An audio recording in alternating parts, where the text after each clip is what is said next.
ఏదో ఒక రోజున నేను కూడా పార్లమెంట్లో అడుగు పెడతా. ఇది నందమూరి నటసింహం బాలకృష్ణ ఢిల్లీలో అన్న మాటలు. ఆ మాటలకు ఎన్నో అర్థాలు కూడా ఉన్నాయి. పార్లమెంట్లో కూర్చోవాలన్న తన ప్యాషన్ను ఆయన బయట పెట్టారని టీడీపీలో ఆయన వీరాభిమానులు చెబుతున్నారు. ఢిల్లీలో ఉంటే ఆయన గౌరవం మరింత పెరుగుతుందని వారంటున్నారు. ఆయనకు కూడా పార్లమెంటుకు వెళ్లాలన్న బలమైన కోరిక ఉందని కొందరు అభిమానుల వాదన. బాలయ్య గురువారం అనూహ్యంగా ఢిల్లీలో ప్రత్యక్షమయ్యారు.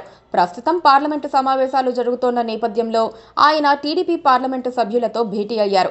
అనంతరం వారితో కలిసి పార్లమెంటు ఆవరణకు చేరుకున్నారు. అక్కడ విజిటర్స్ పాస్ తీసుకుని లోపలికి వెళ్లారు. ముందుగా విజయనగరం ఎంపీ కలిశెట్టి అప్పలనాయుడు తెచ్చిన పచ్చ సైకిల్ ఎక్కేందుకు ప్రయత్నించి విఫలమయ్యారు. హైట్ సరిపోక ఏదో చెయ్యబోయి చివరకు సీటు మీద కూర్చొని ఫోటోలకు వీడియోలకు ఫోజులిచ్చారు. తొలుత పార్లమెంటు సెంట్రల్ హాల్లో ఎన్టీఆర్ విగ్రహానికి నివాళులర్పించిన బాలయ్య భారీ పూలదండతో సత్కరించారు. పార్టీ ఎంపీలతో కలిసి పార్లమెంటు ఆవరణలో కలియదిరిగారు. ఈ సందర్భంగా సెంట్రల్ విస్టా ప్రాజెక్టు నమూనాను చూసి ముగ్ధుడైన బాలయ్య కొన్ని సెల్ఫీలు తీసుకున్నారు. అనంతరం స్పీకర్ ఓం బిర్లాను కలుసుకున్నారు. కొద్దిసేపు ముచ్చటించారు. సెప్టెంబర్లో ఏపీలో జరగనున్న మహిళా పార్లమెంటు విషయాన్ని ఆయనకు చెప్పారు. దీనికి తాను హాజరవుతున్నట్టు ఓం బిర్లా కూడా చెప్పారు. ఈ సందర్భంగా బాలయ్య టీడీపీ ఎంపీలతో మాట్లాడుతూ ఏదో ఒక రోజు పార్లమెంటులోనూ తాను అడుగు పెడతానని చెప్పారు. అది ఎంతో దూరంలో లేదని వ్యాఖ్యానించారు. ఇది బాలయ్య అభిమానులకు మంచి టానిక్లా పనిచేస్తోంది. ఇప్పటికే 3 సార్లు హిందూపురం ఎమ్మెల్యేగా ఎన్నికైన బాలయ్యను ఒకసారి పార్లమెంట్లో చూడాలని ఆయన అభిమానులు కోరుతున్నారు. వారి కోరిక త్వరలో తీరే అవకాశాలున్నాయి. బాలయ్య తన నియోజకవర్గం హిందూపురంలో పెద్దగా కనిపించరు. కాకపోతే తన టీంతో ఆయన అన్ని పనులు చేయిస్తూ ఉంటారు. బాలయ్య ప్రాతినిధ్యం వహిస్తోన్న హిందూపురం నియోజకవర్గాన్ని మరికొన్ని నియోజకవర్గాలతో కలిపి అంటే కదిరి, ధర్మవరం, పెనుకొండ, పుట్టపర్తి, మడకసిర ప్రత్యేక జిల్లాగా ఏర్పాటు చేయాలని బాలయ్య కోరుతున్నారు.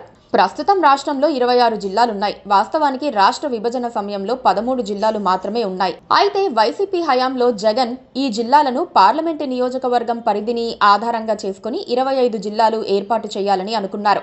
దీనిపై అధ్యయనం కూడా చేయించారు. అయితే అరకు పార్లమెంటు స్థానం విస్తారంగా ఉండటం, సుదూర ప్రాంతాలు కూడా దీంట్లో కలిసి ఉండటంతో ఈ నియోజకవర్గాన్ని 2గా విభజించారు. దీంతో మొత్తంగా 26 జిల్లాలు ఏర్పడ్డాయి. జగన్ హయాంలో జరిగిన జిల్లాల పునర్విభజనలో శాస్త్రీయత లేదని నిర్ధారణ అయ్యింది. వచ్చే ఏడాది ఫిబ్రవరి నుంచి దేశవ్యాప్తంగా కులగణన చేపట్టనున్న నేపథ్యంలో ఈ ఏడాది డిసెంబర్ 31వ తేదీ నాటికి జిల్లాలు, మండలాల సరిహద్దులను మార్పులు చేర్పులు ఏమైనా ఉంటే చేసుకోవాలని కేంద్ర ఎన్నికల సంఘం అన్ని రాష్ట్రాలకు ఇటీవలే తేల్చి చెప్పింది. అందుకే ఇప్పుడు ఏపీలో జిల్లాల పునర్విభజనకు రంగం సిద్ధమవుతోంది. ఈ క్రమంలో హిందూపురం జిల్లా అంశం తెర మీదకు వచ్చింది. బాలయ్య రాజ్యసభకు వెళ్లేలోపు ఈ పని జరిగిపోవాలని ఆయన కోరుకుంటున్నారు. బావగారైన సీఎం చంద్రబాబు కూడా అందుకు సుముఖంగా ఉన్నారు. Please subscribe to KTV Telugu. KTV Telugu. KTV Telugu channel.